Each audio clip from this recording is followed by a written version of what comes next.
A blessed good morning, everyone.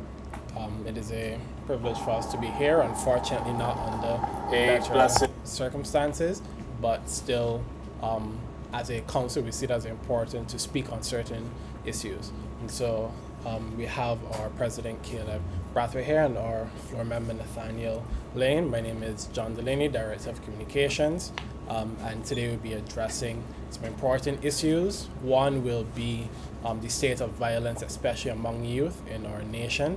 Another one will be, unfortunately, some explicit content which we've seen circulating around social media, and the president will give a little brief on that, and some other relevant issues regarding the council. And so, with that, I hand it over to our president, Caleb Brathwaite, to give us a briefing for this press conference. Thank you very much, Mr. Director of Communications. Good morning, everyone, and a special good morning to all the young people tuning in. Now, before I really get to the meat of the matter and the things which this press conference will be called about, I would like to first offer my thoughts and praise to the people of St. Vincent and the Grenadines, as well as the people of Grenada, Carriacou, and Petite Martinique, following the devastation of their country due to the passage of Hurricane Beryl. The Barbados Youth Development Council is currently engaging with our stakeholders to ensure that we can offer some relief assistance to them, recognizing that we are all one CARICOM and we are one big happy family, and if one is in danger, one would have been devastated, we will try our best to assist those people. Now, this press conference has been called to address several issues of national youth importance and several issues which the council had already sat and really observed, and which would have actually made a statement a couple of weeks ago in relation to that of violence, the violence that we are seeing among young people. Now, coincidentally, the first matter which we were seeking to address at this press conference was that of violence among young people. And recognizing that a couple of days ago, when this press conference was conceptualized, we had no idea that the Prime Minister would have spoken to it yesterday. So we did in fact listen to what the Prime Minister would have had to say about that, about violence among young people. And while we do agree with the measures which are proposed, we still believe that the Prime Minister should convene a national meeting of stakeholders, that of civil society, that of the private sector association, that of community groups, a national meeting of stakeholders to ensure that collectively we understand what it will take to wrestle this violence to the ground, recognizing that this trend that we are seeing among young people is not a trend that we should be tolerating in this country. Now, when we would have released a statement a couple of days ago addressing that of violence among young people, we would have sought to encourage parents to ensure that they enroll their children into government summer camps. Children should not be left idle during this summer, because we understand that when they left idle, they could go to mischief. We understand that. So what we are also advocating for is, even though we sit in this ministry here, the Ministry of Youth, that what we want the Ministry of Youth to do is to more take an aggressive approach of showcasing and sharing the opportunities where young people can benefit in this country, because the council do recognize that there are several opportunities that they can benefit from. However, what happens is that the opportunities are not known. Now, what usually happens is you post it on the social media, you may post it on those traditional forms of media, but however, we must meet the young people where they're at. We want a more aggressive approach by the youth commissioners. I don't know that many youth commissioners are doing an excellent job. My youth commissioner from my area, Mr. Hassani Newton, is an excellent youth commissioner, but there must be a more aggressive approach taken in relation to ensuring that you meet people where they are. Now, the second thing which we wanted to address at this press conference was that many of us would have seen that across the various social media platforms here in Barbados, that we have been made aware that there's the creation of this Instagram account which allegedly has explicit images of children and which is alleged to have origins in Barbados. Now, the Barbados Youth Development Council, as a National Youth Council of Barbados, has a zero tolerance policy in relation to child pornographic material. Now, what we are asking for is for authorities to come out and blatantly said if yes or no, if this actually did take place in Barbados, yes or no, if these are in fact children, and if the answer is yes to both of these questions, what we are asking authorities for is to outline the next steps. We do recognize that there are children involved, so therefore sensitivity and non-disclosure of certain information is expected and is in reasonable circumstances to do so. But as the public, as the Youth Council, as the young people of Barbados, what we do want is that the authorities really and truly look to tackle this issue to the ground. Now, for many years, successive governments, even as far back as the last administration, the Democratic Labour Party, would look at the National Youth Policy passage, National Youth Policy. But as a National Youth Council, we do believe that there has been too much quiet around the National Youth Policy. We have to ask the questions, what is happening? Now, I know that there were several committees that was formed. The last chairman of the committee would have been Ms. Shadi Jemet. I believe, to my knowledge, now Shadi Jemet serves on the Constitutional Committee. But nonetheless, what is happening in the National Youth Policy? We want aggressive action taken. We want continued dialogue in the interest of young people. Now, you can see the correlation. So we have the violence among young people, but there's no, in fact, no National Youth Policy. We have these same organizations which do not have a legislative framework to be guided by. Jamaica is, in fact, looking at their policy. I would have been to Jamaica last year and at a youth summit, and actually at that youth summit, they would have actually given a copy of their policy, a copy of their book. Now, I can't tell you what stage what draft the stage is in the policy, and even as the president of the National Youth Council, I can't answer that question because I myself don't know. And if I don't know, how many young people don't know this? And you have to answer the question, how many young people know about National Youth Policy in your community? Do they know about National Youth Policy? John? Very little. So it also comes back down that government has to do better, and successive governments have always failed in relation to the publicizing the information to young people. We know there's the social media, we know there's the traditional forms, but you have to meet people where they are. Now, this council, the Barbados Youth Development Council, was in fact established in 1969. Our first president would have been Mr. George Payne, and we would have seen the likes of Ronald Jones, Don Valinis, Chantal Maronite, Chad Blackman, many people that which Barbadians know as household names would have come through this organization, and which would have gone to do service to the country and really embody doing credit to our nation. And since 1969, the council, and this will be able to bring things into perspective, you have this organization at Chafet was in Iraq. You have this organization being formed a couple years after independence. I don't know if the QH would have been formed then. Many places at which Barbadians and young people are familiar with wouldn't have been formed when this organization was formed. In fact, this council is the oldest in the region and the fourth oldest in the world. And to this day, we do struggle in terms of financially and in relation to the government subvention that we do receive. I know that past presidents before me would have advocated for this, and in relation to that of an increase in subvention, and what we are doing now is making the plea to have an increase in our subvention so that we can go and do the work, we can meet young people where they are, we can be in the communities, we can do the developmental and training programs, because what really hinders us is lack of financial resources. There are many summits where that we would like to send young people to represent Barbados at, but we suffer that of financial. And even more, what is really paining is that right now we are in the Ministry of Youth, and having been established in 1969, we don't have a home. We don't have a home. But I'm glad that the Bishop of Barbados, through to an agreement which he would have hammered out, is looking to be able to give us land to be able to ensure that we have a home.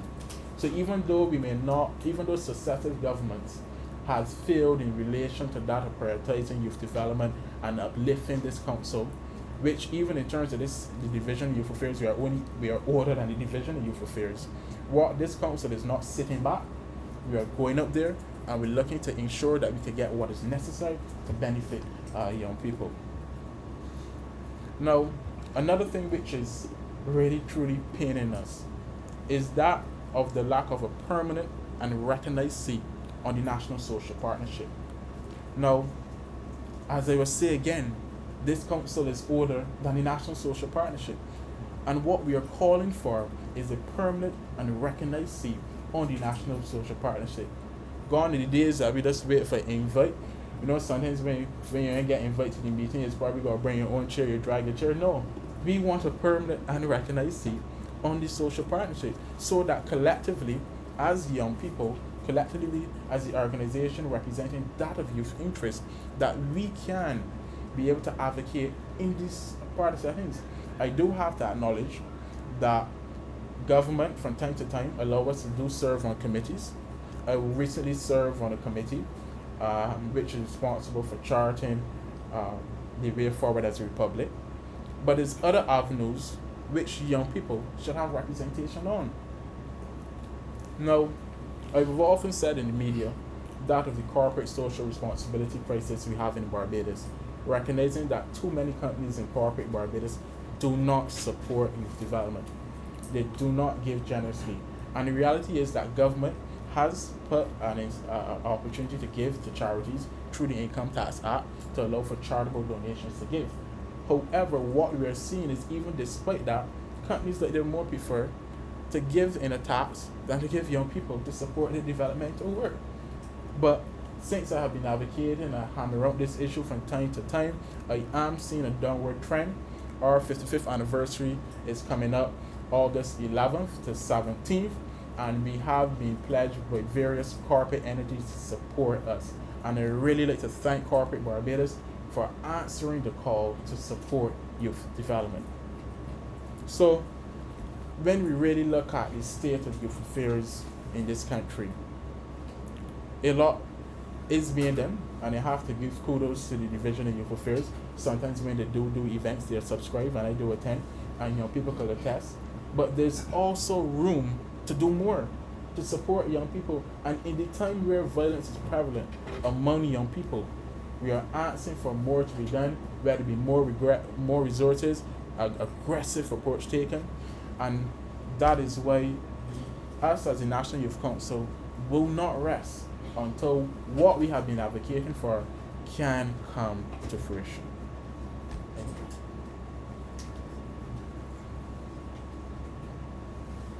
So, Nathaniel come across. Then Nathaniel come across.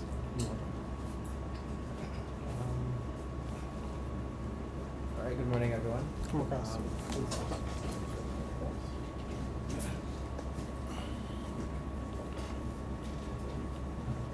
Good morning, everyone. My name is Nathaniel Lane.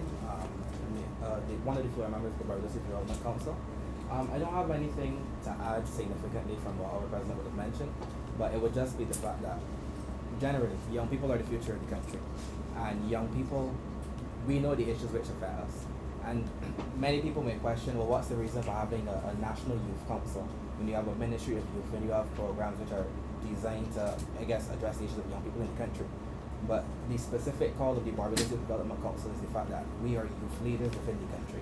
We understand the issues that the young people are facing. A lot of the time, we attend the schools that they attend. A lot of the time, the programs that are designed for the youth, they benefit us as well. But what we can do is, because we are the young people, because we feel it even on an emotional level, in a very specific way, this is the reason that the resources we require, the request that we have, this is where it becomes specifically important for us to have the assistance that we need. And we acknowledge that a lot of the things that we want to accomplish we can't do alone. That's why the assistance from the government, our private sector is absolutely necessary for us to get what we have to do done. I would say that as a council we've been able to do quite a lot over the last year, right? Yes. The last year, but there's a lot more that we can do, because as I said, we are, I don't want to say we're the foot soldiers, but we very much understand the needs of the young on the people front lines. on a very, as I said, a very emotional, very connected way. So as much assistance as we can get, we would be happy to take, and we do believe that it's not just that we require assistance, it's that we believe that the country has a requirement to understand it's an investment in the future of the nation. The young people of today are the future of tomorrow. So I would just heed that the calls of the Barbados Youth Development Council today are taken with utmost seriousness, because it's not for us, it's for the young people in the country. We make over 50,000 of the population. Over of the country. 50? And I think that's something we need to take very seriously when we advocate for that group. So I think that's it for me. Yes, because even though we may be in the minority, recognizing that we do have an aging population and that of a declining population. 50,000 is a lot of people that you still have to take into consideration their interests. And even though as they push on more emphasis on young people to help increase the population, we are asking for our cries to be heard of. So at this moment, we will take any questions. Call from Motivation News. I know I was a little late to the start of this press conference. However, based on what I'm hearing, a quick analysis would suggest that you're saying that you are sidelined basically in handling the issues that affect basically your demographic, the young people. You're not given the tools, you are sidelined to some degree. That's what I'm getting. However, what I'm trying to ascertain as well, especially as it relates to crime, what are you seeing being persons being on the front line, being persons that interact and being young people yourselves? What are you seeing as the root causes of what we are actually incurring at this point as it relates to this uptick in crime? Okay, so thank you very much for the question. So a couple of days ago, it was because I'm from what I would consider stigma-ridden community, a lot of stigma, that of the Black Rock community. A couple of days ago, it was outside, and I was laying with a couple of fellas, and the fellas said, "Man, Caleb, there's a lot of crime in Barbados. What we're doing about it?" Because he understands the position I have and the connections with it. And when he asked that question, I could not answer. What are we really truly doing about crime? We understand that crime, and what you've seen in recent times, crime is prevalent among young people. And really addressing the root causes of this is that of systemic failures from years ago, which are now trickling down and having that effect. And when the Prime Minister would have spoken about that of serious and organized crime, you see that what you're seeing now is that these crimes are not random. These are people that are in gangs, and you have to be real. There are gangs. The gangs form is that, for example, with the lack of community programs, the lack of these sort of initiatives that which are going around, the people come and they lay money for treat. They start gambling. Alright, they start gambling, might come out there and play a little football on a day. And I'm speaking of this because I see everything, and know it's happening for fact. So they know, let me say for example, somebody getting a vibe. Someone's went and offset somebody, he group of friends want to offset these other group of friends, the gang want to come and sit together. So is that if what could have solved that problem is having the various programs in place to ensure that these groups of young people are not left to idleness, are not left up to their own mischief, and you have the various programs. Let me say, for example, in my community there's a boxing program. A lot of young people have the opportunity to do boxing and do things on the evening. From the time they get home, let me say they get home at 4 o'clock, they do boxing finishes, let me say 7, 8 o'clock. They are so tired from boxing, they go home, they rest themselves. They can't go on the block and sit down to line and get into any mischief. So there must be a relooking the various programs and initiatives and the various systems which are in place, which are not adequate for this society. For example, the community and resource centers, which close at 4 o'clock when children are getting home around that time. It has to stop, and it has to be a better mechanism put in place. A whole society approach to tackle and wrestle this violence that we are seeing among young people to the ground.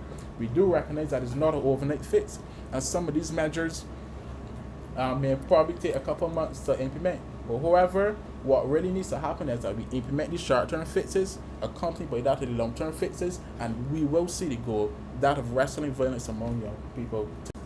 Okay, so we have various developmental programs, and as the National Youth Council, we are also the umbrella organization for all youth groups in this country. So our organization under us has various portfolio. We have one in terms of engaging environment, sports development, LGBTQ, and the like. Now, what we do is that we support our member organizations to do various programs across the breadth and width of this country. I remember the Caribbean Youth Environment Network, which is a member organization of us, would have gone to the communities, would have gone in Black Rock, and would have shared knowledge about the environment with young people.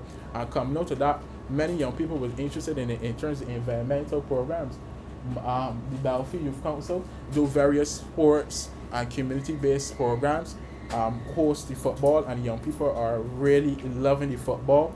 I support another person, a lady in the Grisettes community, to do road tennis and to do various programs there, because with the absence of road tennis, children in that community wouldn't really have much to do.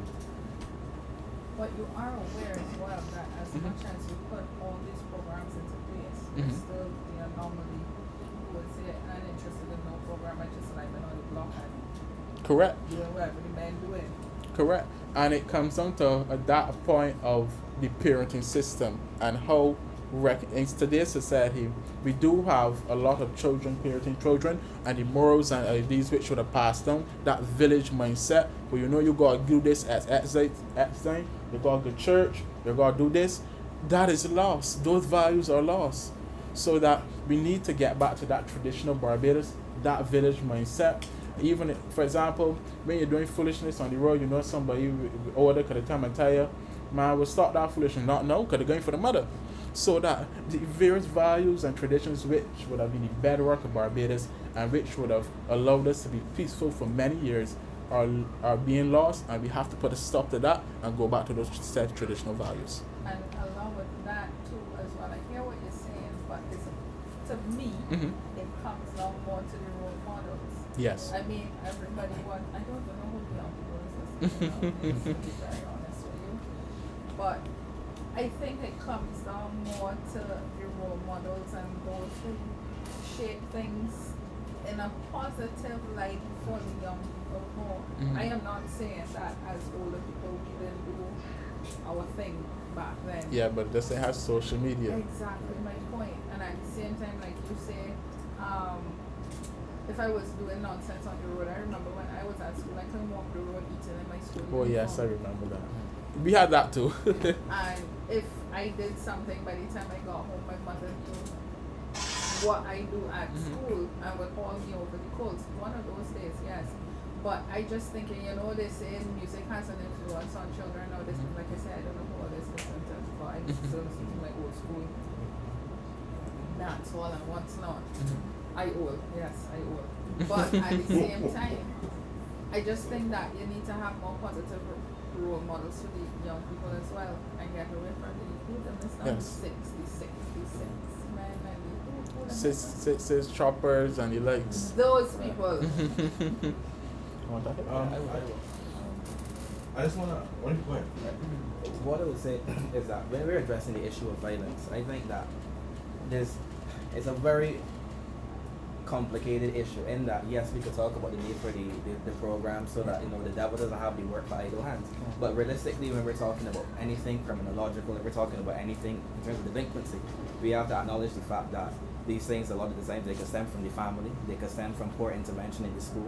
We can make the argument that a lot of, I believe that, I'm not sure if we do enough within the secondary schools to ensure that when we pick up trends of delinquent behavior, that we document that, or that our guidance counselors intervene in a way that they could actually, as I said, propose a program to which they can go forward. It could be a case where they don't have enough resources to do so. But I think that we have to acknowledge the fact that the young people don't just come out of school and then engage in violent activities. A lot of the time you can track the people that are involved in these behaviors back to before. Their friends will say, I remember this, I remember that.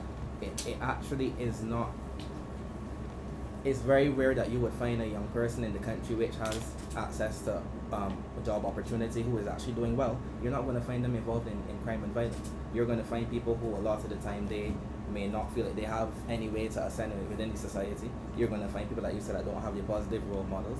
And we need to ensure that we have systems in place to ensure that they have those things. I do agree.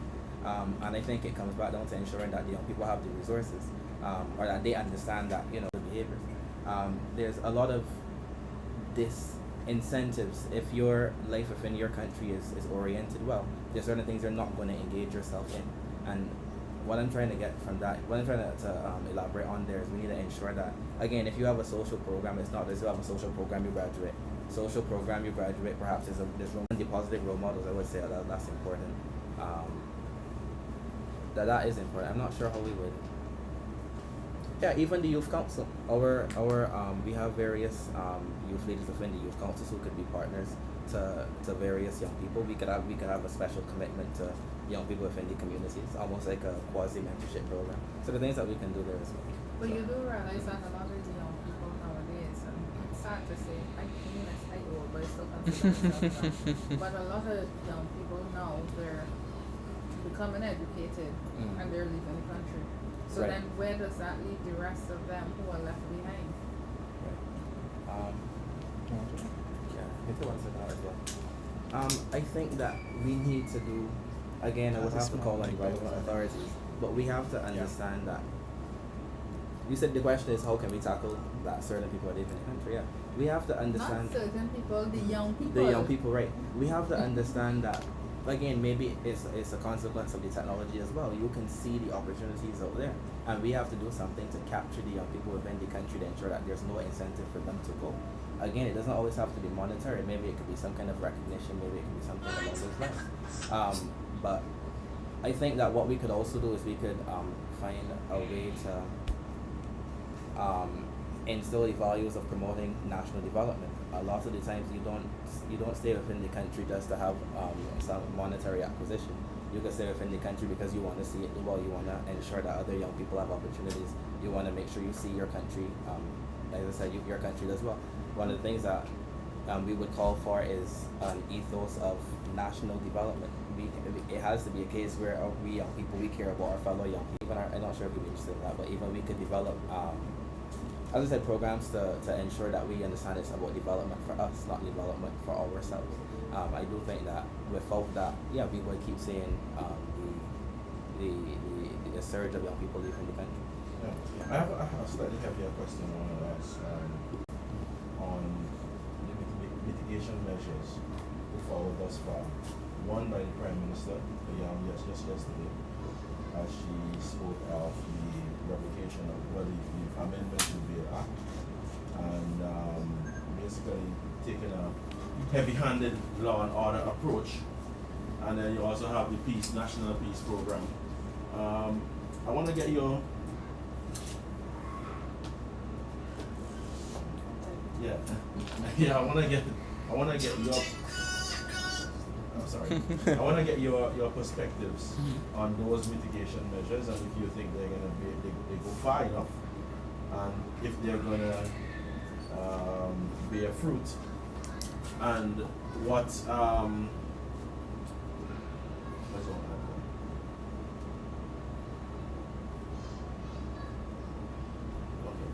right, yeah, basically, is there anything else that you can add from a mitigation perspective? What your perspective sought? Is there anything else that you can add to maybe even tweak? Conference, and I would have heard the Prime Minister talk about that of the Bill Act, and recognizing it is a heavy hand approach and it's one which is needed. I do have somewhat of a legal background, having done law, and I don't see nothing wrong with the approach taken. However, as I've said already, had you started, but you said you wasn't here to propose, but still believe that the Prime Minister should still convene a national meeting of stakeholders encompassing that of civil society organizations such as ours, that of private sector association, that of the community groups, the community elders, that so collectively one society as a nation that we can really understand the mission at hand to really wrestle crime to the ground. So that even though government may have our ideas, we may come into a room and create other solutions. We would have proposed various developmental programs looking at opening resource centers to longer times and doing other things. These are our ideas. When we come together, there may be more ideas, recognizing that a one society, all society approach is what is needed to wrestle crime to the ground. I said, forgive me, I didn't get that. You mentioned about the need for an increase in subventions, and I assume this is to assist with the various programs that we have. Give us an idea of right now the programs that we're doing with the BYDs. Yes, no problem. So right now what we are currently doing is nationally, at the very moment, National Youth Leadership Trainings is really to start next week we had about 70 young people sign up, and we actually had to close off the farm due to the limitation of resources. So National Youth Leadership Training is a partnership with the Commonwealth Youth Academy, the National Transformation Initiative, looking to where we can create many youth leaders in society to go there in their communities and do positive work and really contribute to the advancement of youth development in this country. Now, what we are also looking to do is create the establishment of that of parish youth councils. BYDC in its operations have been too nationalistic, and we are trying to get into the communities and play our parts, models that you would have mentioned, that we advance youth development, and they have various developmental programs within those communities, and the parish youth councils is set to be launched. Outside of that, we really do support our member organizations events, recognizing that we are a member-based organization. For example, that is the Caribbean Youth Environment Network. They have we do support them either financially or technically as best as we can. For example, our LGBTQ organization, Equals, they do something offers for support either financially. We look at best how we can support that organization. For example, we do have our BYDC do have both two political arms, youth arms, as part of our organization, and recognizing that we do not subscribe to politics, we support them equally as best as we can. So we do our best to support our member organization events, because as we support our members, they are spread across Barbados, we then be able to advance youth development and support the common goal of building youth and developing country. Sorry, don't you said CYEN? Yes, CYEN, the Caribbean Youth Environment Network. Yes. To get an idea for you, Mr. Bradford, Mhm. as well, you spoke about the subvention. How much is it now, and how much you would like to see? Right now we get $15,000 a year, and if I was supposed to give $1,000 to every member organization, we will come out short. So really and truly, to really cover we still have to do our fundraising work and also look at developmental partners to augment our resources, and still recognizing that government still has to be able to cater to the wider population. We will settle for about around $30,000 a year to be able to really augment our resources. Oh, you mentioned as well your youth development program. How attractive are they? Because it seems as though a lot of young people aren't interested in it. And if they're not as attractive, what would make them? Well, to answer your question, I would say that they are attracted to the always set that you normally see. Those that are interested in youth development, those are the ones that they could show up. So they are attracted to what I would say category young people. Are they attracted to the other category young people that should be really involved and really be in these programs? No. So it will come down to that of meeting people where they're at. And many young people in the communities probably don't even know the Division of Youth Affairs. I remember that we was doing a national consultation in relation to the Small Island Developing States Children Youth Action Summit. And many people come in here and say, well, I didn't even know that. I didn't even know what Division of Youth Affairs. I never been here before. And we have a Ministry of Youth, and many young people don't even know about the Ministry of Youth. So it comes down to that of meeting people where they're at, allow them to know that opportunities are there and getting them into the opportunities. You keep using that catchphrase, meeting people where they're at, and I'm listening attentively. But based on what it is you just said, granted, you said that sometimes you'll get to sit at the social partnership level or a couple committees. Yes, couple committees. But isn't then a case of, and I heard recently someone say that, you need to include children more and youngsters more into policy planning Yes. and programs. I heard somebody say that recently, but is it a case of that then as well? Because sometimes we tend to have an idea that, we're going to do this for young people, and when we put it into effect, it doesn't necessarily translate into what we see in our mind involved at the policy level. Because you just said that you had people come and they didn't even know there was a division of youth.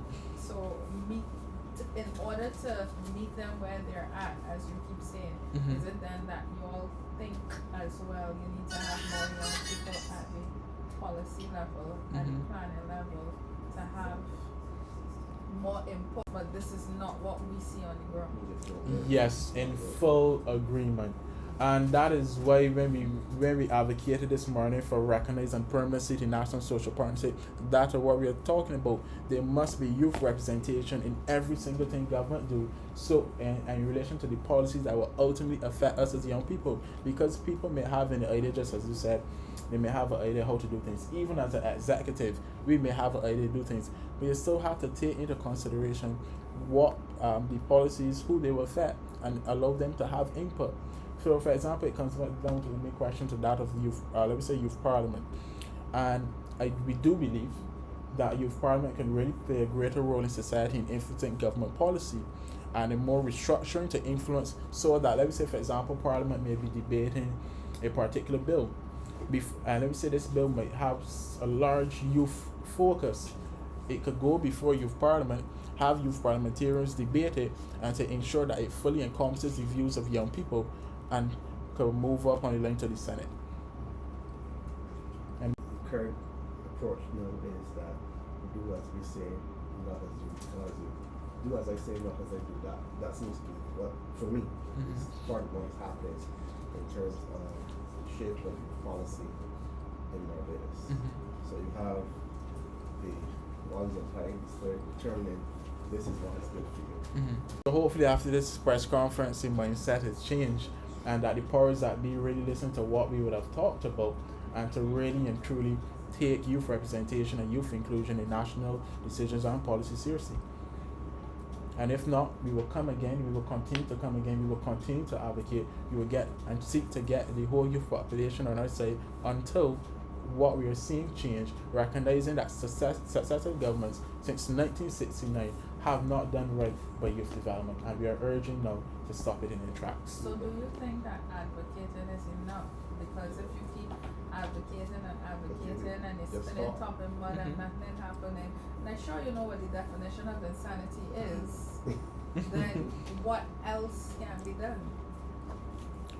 So, there are other measures that we can take to ensure that our voices are heard and taken seriously.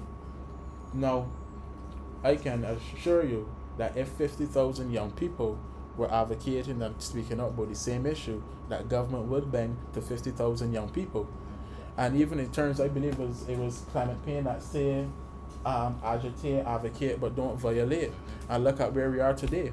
So that advocating is just one measure that we can use. Other measures can be, let me say, for example, probably maybe even boycotting a particular issue, probably even waiting outside government office to speak to a minister who may be in charge of policy, and will have about 10,000 young people behind us. So there are other measures that we can take, but of course, recognizing that we have to take in consideration that of the interest of 50,000 young people, we still have to be mindful that we have them on our side, and collectively we understand what is the mission and what it will take to get there.